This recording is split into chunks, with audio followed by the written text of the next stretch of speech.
All right, we're here in Ottawa Mavericks, right downtown, joined by Nathan Barato. Thanks so much for joining us here on the Framework night. You flew in and you're flying out. Does that happen often still? Yeah, happy to be here. But yeah, the in and outs that happens still pretty often, probably more than half the gigs. To get the kind of flights and timing, you take what you can get. So a lot of the times it's the next morning. So yeah, you got to do it. You did a 7-hour set back-to-back with your old friend Carlo Leo. Is it still sort of the same vibe as it was a handful of years ago when you first got together, or have things changed? No, definitely the same vibe. It's, I guess, different in the sense that we don't do it every gig. You know, he does his solo gigs, I do mine. And then when we have them together, it's like a little extra happy feeling. But, same vibe. What's the biggest change to when you guys first got connected to now? In what sense? Your career, really. Well, compared to then is probably just the playing in different cities. Compared to then, it was always Toronto, or maybe some surrounding areas. But now it's hard to line up some gigs. We can't make it work because he can't go to Italy, or I can't. I don't know, something like that. Usually it's him because he's booked through the nose. The Toronto scene has changed a lot, obviously, in the last 10 years. What do you think's been the biggest change in that scene, and is it a positive thing for you? The only first thing that comes to mind, at least, is a little bit more of a change that you see anywhere. It's the crowd just is really, they know not all the records, but they know the music so far in advance before the music is available because of the internet and how fast the information is traveling. And other than that, the scene it's an interesting scene in Toronto, and it sort of morphs from winter to summer, and the summer becomes it's kind of becoming this sort of like festival playground with a really great night scene. And then in the winter, it kind of reverts to like the kind of Toronto scene that I'm familiar with, which is, nightclub parties, and a little bit less going on, but still really solid events happening all the time. Is there another city that you've played with that you felt like, whoa, wait a minute, am I actually here in Toronto, or? Yeah, well, you'll get that not so much from a crowd perspective. I think we have a pretty distinctive crowd from my experience, but you go to Chicago, parts of Chicago feel like Toronto a lot, and definitely New York for sure. Not in terms of size, but just certain parts, of Manhattan or whatever, just it kind of feels like Toronto for me. If you were to give a suggestion to an upcoming producer, what would it be?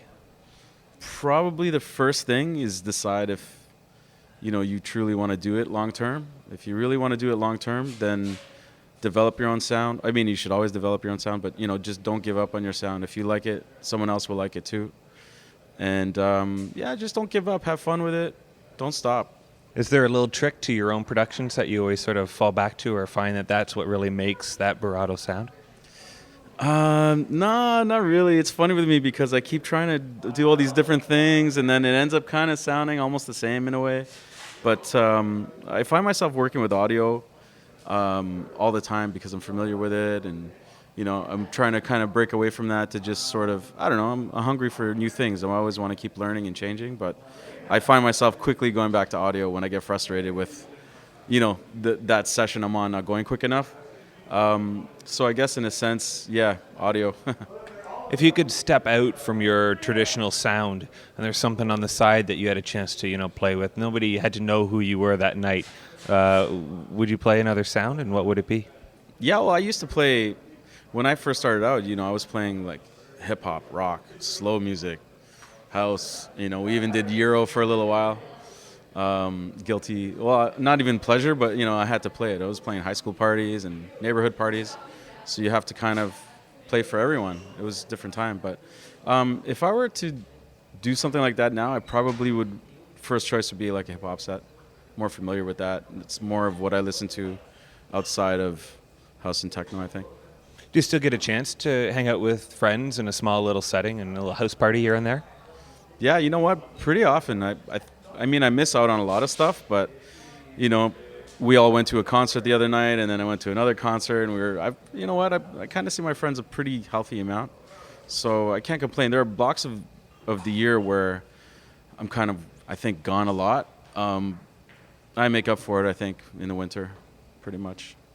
If you had a chance to work with someone in Toronto you haven't had a chance to connect with production-wise, Anybody come to mind? Oh man, you might have stumped me on this one for a sec. We can go bigger than Toronto. We can go Canada. No, I can keep it Toronto. There's a bunch of guys I'd love to work with. To go with someone I haven't actually worked with before, probably someone like Nick Holder, or like I'd love to work with Tyrone from Peter and Tyrone. I've seen him work, but I never actually sat down and I watched him while I was a kid, not knowing what was happening. But yeah, actually, I'd love to sit down with Ty and do something. I don't know what. It'd be cool. Awesome. And we got a decently small venue. It's pretty much the only party tonight going on, so expect a pretty full house here. Is a venue like this, where you've got, an intimate 150 people or so, that'll be packed pretty quickly, does that change how you play, or do you still just play you? Well, I try to, always play me, so to speak. I try to keep music on me that is only me, so that I can't even step out of that. But a party like this, it's not only that it's 150 people. It's I don't know, Ottawa. Every time I play here, or I'm sure it's always like that here. But from the crowd has just got a ton of energy, always smiling, really happy. And I played this venue a few times before, and it's gonna be really loud and crazy. And yeah, I expect it to.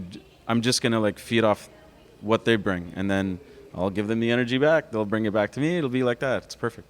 And then right to the airport, and out you go. I'll stop in an after party, just take a look, say what's up, hang out, say hello to a few people, and then to the airport. Yeah. And then finally, what do you have new on the way, production-wise? The next thing I got coming is an EP on Hot Creations, Jamie Jones label out of UK. That's coming end of February. I got a single coming out on Cortero's label. He's from Spain. I don't have a release date on that. Got a collab EP I did with Carlo that's making a lot of noise. We don't have a label for it, but every time we play it, people are kind of hounding us about it.